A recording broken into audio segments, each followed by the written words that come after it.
Hai guys! Di video ini aku akan kasih tahu kamu step by step cara daftar partner visa. Jadi secara spesifik aku itu daftarnya yang subkelas 820 untuk partner visa. Oke, langsung aja kita ke halaman pertama. Aku sambil baca di laptop aku ya. Current location, is the applicant currently outside Australia? Karena aku sekarang lagi di Australia, jadi aku jawabnya no. Pertanyaan kedua, apakah aplikan sekarang memiliki substantive visa? Nah, substantive visa itu visa apapun itu selain bridging visa. Jadi karena aku lagi di visitor visa, maka aku jawab yes. Kalau misalkan kamu lagi ada di student visa atau visa WHV atau visa apapun itu di Australia, maka kamu juga jawab yes. Yang penting kamu lagi nggak di bridging visa. Nah, pertanyaan selanjutnya, kamu pilih nih tipe visa yang kamu apply itu apa? Kalau aku seperti aku bilang tadi, aku apply visa 820. Jadi aku pilih yang nomor 3. Pertanyaan terakhir untuk di halaman ini, did the applicant arrive in Australia on a prospective marriage visa?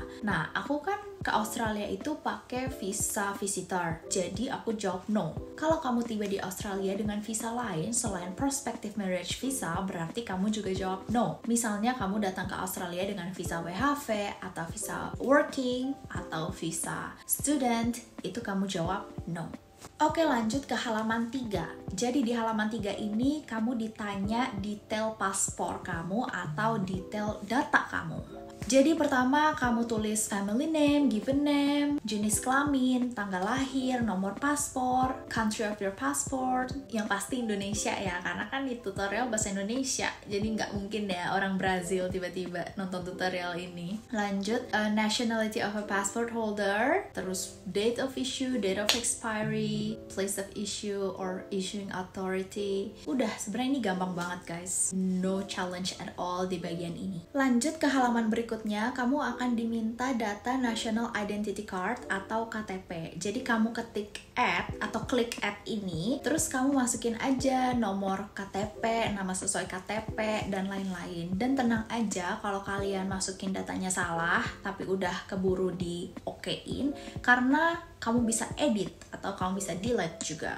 Terus ditanya juga biodata standar lah, seperti tempat kamu lahir, kotanya di mana, provinsi, negara, dan juga relationship status kamu. Apakah kamu sudah menikah atau belum? Kalau aku kan sudah menikah, jadi aku tulisnya married. Terus tulis nih tanggal pernikahannya kapan. Nah, aku lumayan bingung di tanggal pernikahan ini karena tanggal perayaan aku dengan tanggal date of registration yang ada di marriage certificate aku itu beda. Aku bingung gitu, mana ya yang harus aku tulis, tapi akhirnya aku tulis date of the celebration of my marriage aja, jadi beda sama date of registration di marriage certificate. Tapi sebenarnya aku nggak tahu ya mana yang harus ditulis. Tapi aku tanya ke teman aku yang di Indonesia, katanya tanggal perayaan pernikahan dia sama date of registration dia di marriage certificate yang dari Indonesia itu sama. Jadi harusnya kalau kamu nikah di Indo, tanggal itu tidak membingungkan. Karena aku nikah di Australia, jadi aku agak bingung nih mana tanggal yang harus aku tulis. Terus kalau kamu punya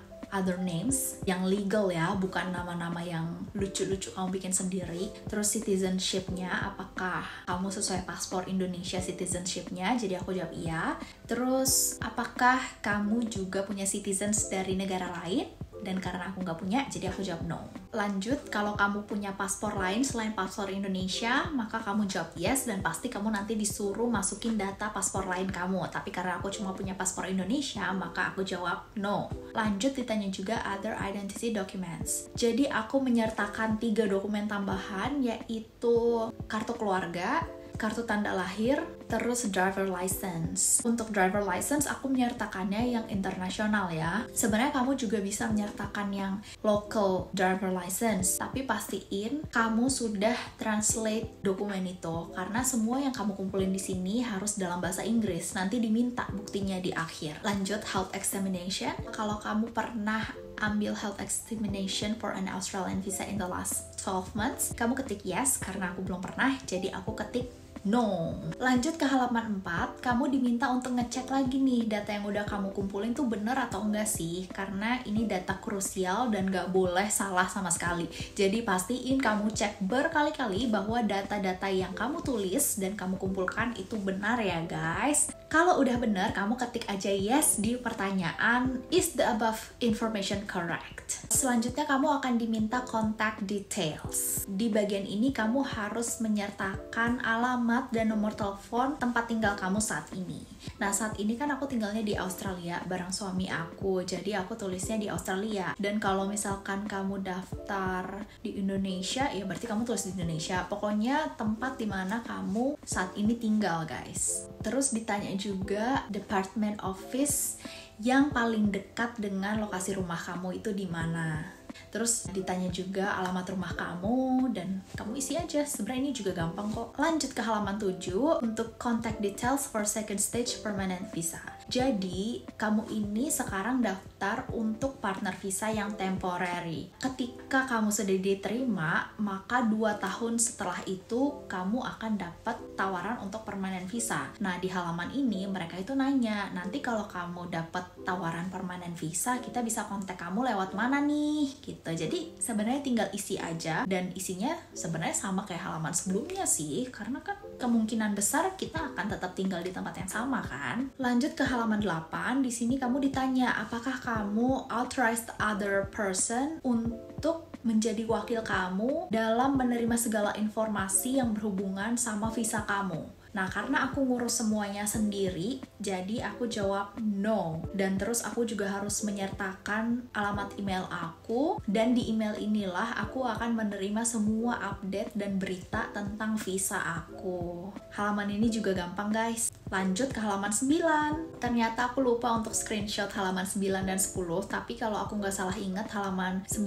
dan 10 itu ditanya, kamu punya anggota keluarga yang ikut migrasi ke Australia bersama kamu atau tidak? Itu halaman 9. Terus halaman 10 ditanya, kalau anggota keluarga yang tidak ikut migrasi ada nggak? Nah, terus di halaman 11 lanjut nih, ditanya data anggota keluarga yang tidak ikut pindah ke Australia bersama kamu. Aku tulis aja nih di sini data orang tua aku.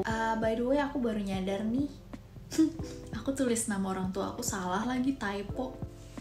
Ya udahlah, toh dia juga nggak ikut migrasi kok, jadi harusnya nggak ada masalah sih. Or maybe there will be a problem, I don't know. Dan kamu juga harus masukin data KTP orang tua kamu ya. Kalau kamu punya anggota keluarga lain, kayak misalkan kakak dan adik, juga kamu masukin ke sini. Nah, inilah data-data dari orang tua kamu yang harus kamu masukkan. Dan menurut aku ini juga gampang kok, nggak terlalu susah bagian ini. Selanjutnya di halaman 12, kamu itu ditanya, apakah ada anggota keluargamu yang sudah meninggal dunia? Nah, karena aku tidak ada, maka aku jawab no. Nah, kalau kamu jawab no, kamu harus kasih tahu alasannya, kok nggak ada yang meninggal gitu. Jadi aku jawabnya ya karena masih hidup. Kalau misalkan kamu jawab yes, maka kamu ditanya nih data yang sudah meninggal siapa saja. Lanjut ke halaman 13, kamu diminta untuk memasukkan data sponsor kamu. Nah, sponsor aku itu adalah suami aku, maka aku memasukkan data suami aku. Dan suamiku tidak punya paspor, guys.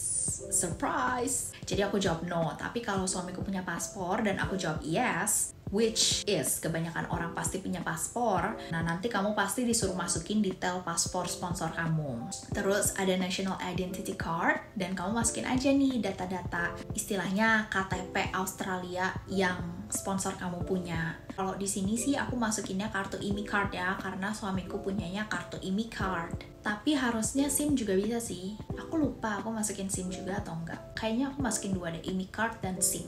Nah, terus kamu masukin data sponsor kamu, di mana dia lahir, status hubungannya apa, jika dia punya nama lain. Lanjut di sini ditanya nih, apakah sponsor ini a citizen of any other country? Kebanyakan sih pasti yes ya, punya citizenship. Terus kamu tinggal masukin aja, dia ini citizens dari negara apa. Lanjut ditanya juga, apakah sponsor kamu ini orang Australia sejak lahir? Kalau iya, jawab iya. Karena suamiku tidak, maka jawab tidak. Nah, terus ditanya nih, kalau kamu jawab tidak, apakah dia dapat Australian citizens by grant? Nah, iya. Terus kapan? pertama kali sampai di Australia. Terus ditanya nih, kalau misalkan emang dikasih sama Australia, dikasihnya lewat visa apa? Nah, terus tinggal jawab deh program visanya apa. Dan kalau dia punya paspor lain, juga jawab iya, tapi kan suamiku tidak punya, jadi aku jawab tidak. Terus, oh ya ini nih, di sini ternyata aku masukin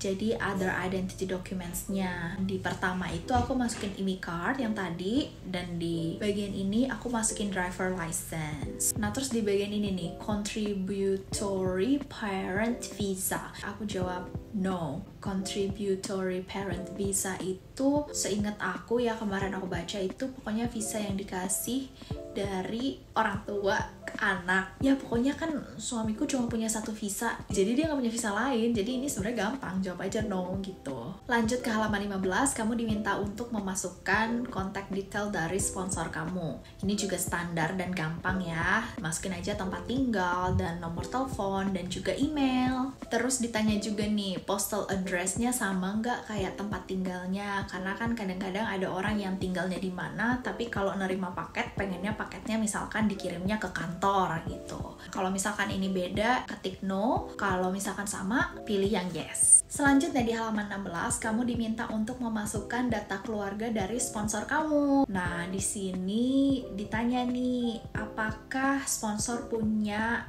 orang tua, kakak adik, atau anak yang sudah meninggal dunia? Kalau jawabnya iya, maka masukkan detail keluarga yang sudah meninggal dunia. Karena keluarga suamiku ada yang sudah meninggal dunia, maka aku memasukkan data-data mereka. Dan data yang ditanya juga standar sebenarnya, kayak nama family, given names, jenis kelamin, tanggal lahir, status hubungan.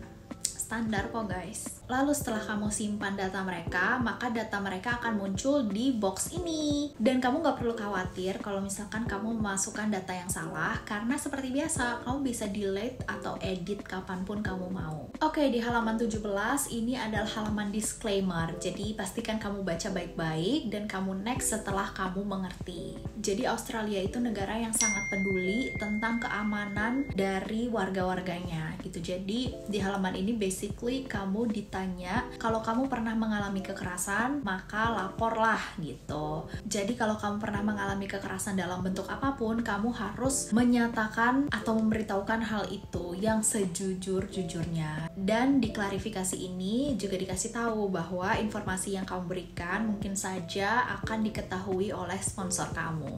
Kalau kamu setuju, ketik next. Kalau nggak setuju, nggak jadi daftar visa dong guys.